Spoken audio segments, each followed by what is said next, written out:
السلام عليكم ورحمة الله وبركاته. بسم الله والحمد لله والصلاة والسلام على أشرف رسول الله وعلى آله وصحبه أجمعين أما بعد. മീലാദ് കിസിന്റെ ഭാഗമായി ഈ ആഴ്ചയിൽ നൽകിയിരിക്കുന്ന 5 ചോദ്യങ്ങളുമായി ബന്ധപ്പെട്ട ചെറിയ ഒരു വിശദീകരണമാണ് താഴെ കൊടുക്കുന്നത്. നമ്മുടെ നാടുകളിലൊക്കെ വ്യാപകമായിക്കൊണ്ടിരിക്കുന്ന ഖുർആൻ പരിഭാഷകളെക്കുറിച്ചുകൊണ്ട് നാം ജാഗ്രത പാലിക്കണം എന്നുള്ളതിലേക്ക് സൂചിപ്പിച്ചുകൊണ്ടുള്ളതാണ് ഈ ചോദ്യമെന്ന് നമുക്ക് മനസ്സിലാക്കാൻ സാധിക്കുന്നു. പരിശുദ്ധ ഖുർആൻ അറബി ഭാഷയിലാണ് അവതീർണമായത് എന്നറിയിക്കുന്ന എത്ര ആയത്തുകൾ ഖുർആനിലുണ്ട്, അവ ഏതാണ് എന്നുള്ളതാണ് ഒന്നാമത്തെ ചോദ്യം.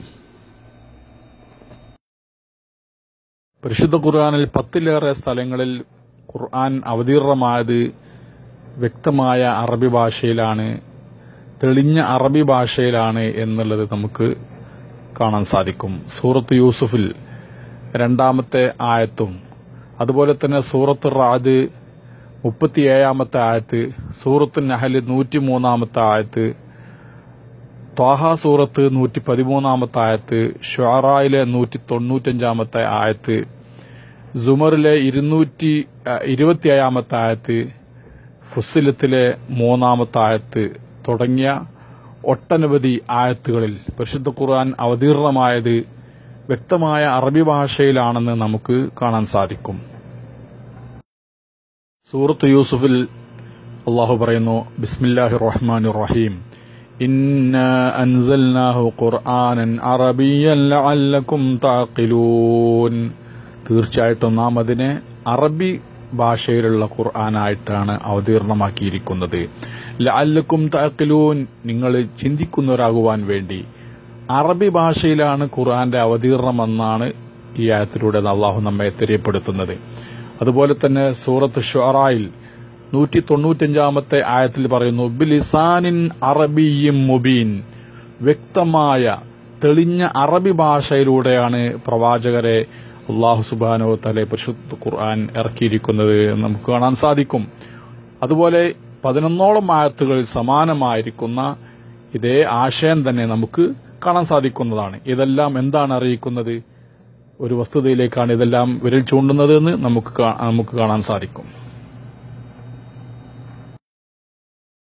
ഈ ആയത്തുകളിൽ നിന്നെല്ലാം തന്നെ ഖുർആനും അറബി ഭാഷയും തമ്മിൽ അഭേദ്യമായി ബന്ധപ്പെട്ട് കിടക്കുന്നുവെന്ന് കാണാൻ സാധിക്കും. അറബി ഇല്ലാത്ത ഖുർആനില്ല. അറബി ഭാഷയിൽ മാത്രമാണ് ഖുർആന്റെ യഥാർത്ഥ അസ്തിത്വം നിലകൊള്ളുന്നത് എന്ന് നമുക്ക് ഈ ആയത്തുകളൊക്കെ ഒന്ന് വിശദമായ പരിശോധനയ്ക്ക് വിധേയമാക്കിയാൽ മനസ്സിലാക്കാൻ സാധിക്കുന്ന കാര്യമാണ്.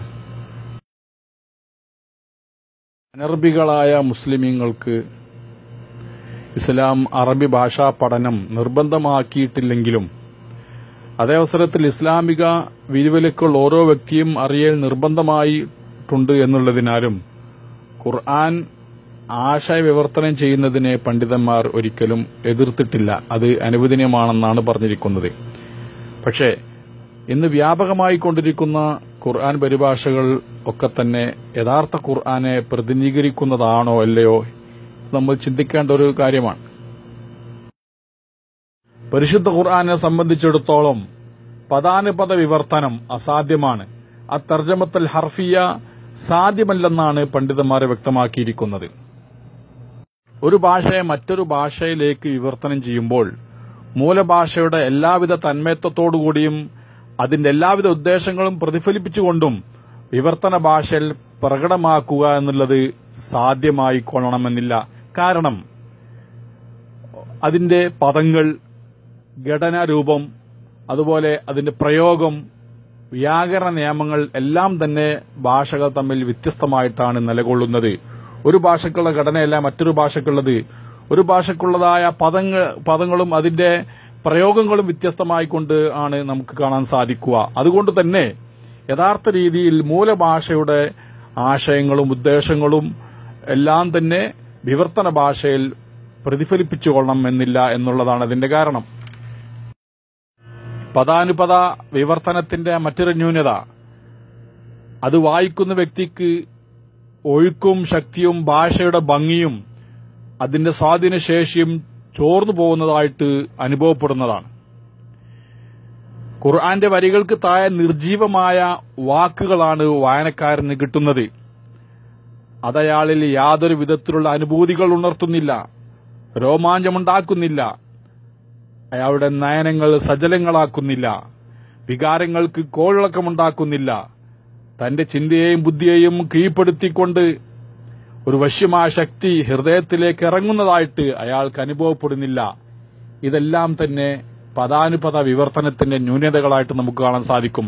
എന്നാൽ പരിശുദ്ധ ഖുർആന്റെ മൂലഭാഷയിലുള്ളതായിരിക്കുന്ന പാരായണങ്ങൾ അത് ഇതിനെല്ലാം തന്നെ കോർത്തിണക്കിയതായിട്ട് നമുക്ക് കാണാൻ സാധിക്കുന്നു.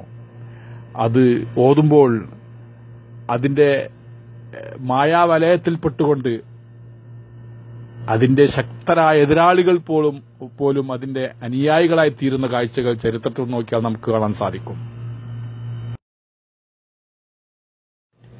പരിശുദ്ധ ഖുർആന്റെ പരിപാവനമായ അധ്യാപനങ്ങൾക്കും അതിന്റെ മഹത്തായ ആശയങ്ങൾക്കുമുള്ളതിൽ ഒട്ടും കുറയാത്ത പങ്ക് അതിന്റെ സാഹിത്യത്തിന് ബലാഗത്തിനുമുണ്ട് എന്നുള്ളതാണ്.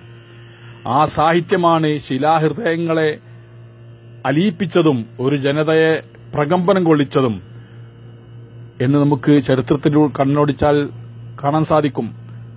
അതേ അവസരത്തിൽ പദാനുപദ പരിഭാഷയ്ക്ക് ഇത്തരത്തിലുള്ള യാതൊരു ഗുണവും നമുക്ക് കാണാൻ സാധ്യമല്ല. ഇതുകൊണ്ട് ഒക്കെ തന്നെയാണ് പണ്ഡിതന്മാർ പദാനുപദ വിവർത്തനം പരിശുദ്ധ ഖുർആനെ പ്രതിനിധീകരിക്കുന്നതല്ല എന്ന് അർദ്ധശങ്കക്കിടയില്ലാത്ത വിധം വ്യക്തമാക്കിയിരിക്കുന്നത്. അതുകൊണ്ട് തന്നെ ഖുർആന്റെ അതിന്റെ ആശയങ്ങൾ ഒട്ടും ചോർന്നു പോവാത്ത രീതിയിൽ ആശയവിവർത്തനം നടത്തുന്നത് മാത്രമാണ് പണ്ഡിതന്മാർ അനുവദിച്ചിട്ടുള്ളത്. അല്ലാത്ത തരത്തിലുള്ള പദാനുപദ വിവർത്തനം എന്നുള്ളത് ഒരിക്കലും ഖുർആനെ പ്രതിനിധീകരിക്കുന്നതായ ഒരു പരിഭാഷയല്ല എന്നുള്ളത് നമുക്ക് മനസ്സിലാക്കാം.